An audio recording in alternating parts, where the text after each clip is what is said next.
Hey there folks, and welcome to the first video episode of Famicom Fridays. Now, December 5th is my birthday.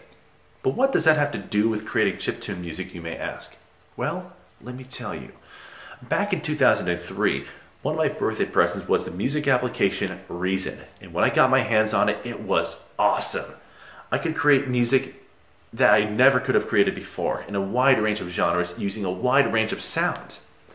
And especially after I started to analyze and break down one of the synthesizers in it, I discovered that it had a way of creating music that sounded like the old video games I used to play as a kid.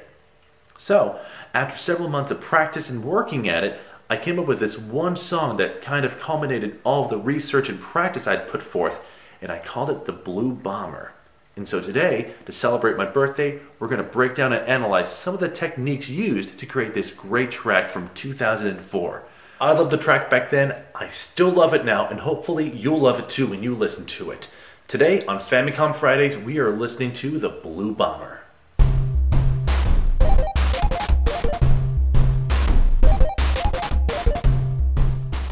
Now, as I mentioned, the Blue Bomber was really my first attempt at writing a fully original chiptune song from the ground up. I probably spent days, maybe even weeks, trying to perfect this track when I first wrote it down, and for the time being, it was pretty good. That being said, I'm not going to claim that this is one of my best chiptune works to date. Ever since then, and especially in recent times, I've come up with much more elaborate, creative, and very technical works, much like this one.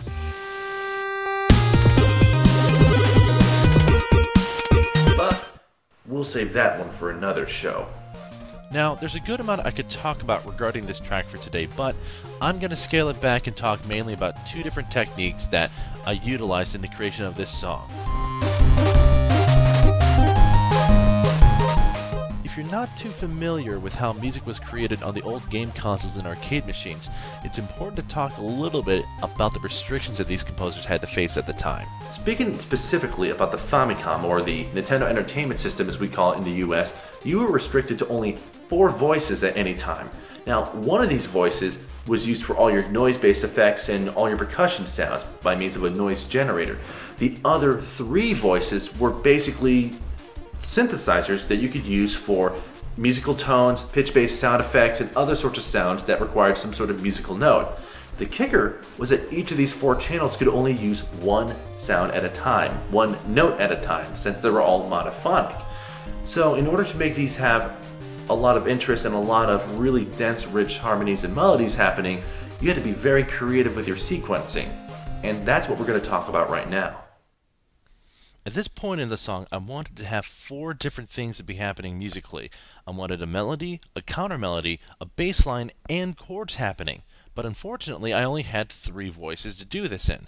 So what I did was give the counter melody part double duty. As you can see right here, I got longer notes and swiping chords happening. So let's take a listen to see how this sounds like in action.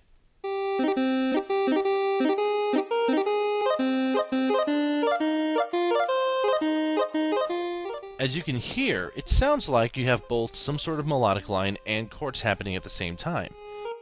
So now, if we play this line against the original melody, we now hear that we have a melody, counter melody, and chords happening all between just 2 voices.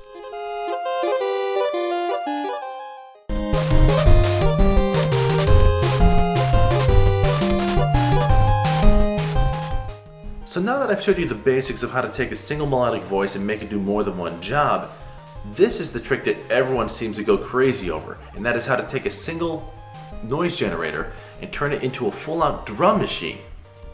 In order to get the noise generator and the subtractor synthesizer to sound like drums, you need to get a few things to happen. I'll explain as I play this track.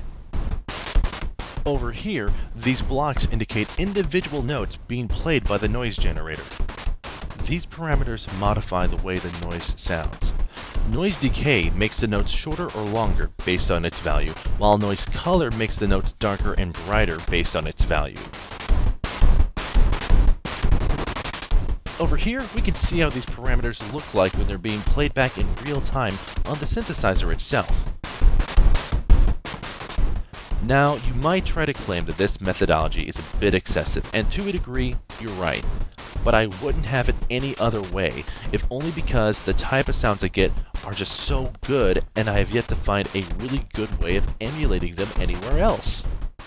I think that should just about cover it for this week, don't you think, folks?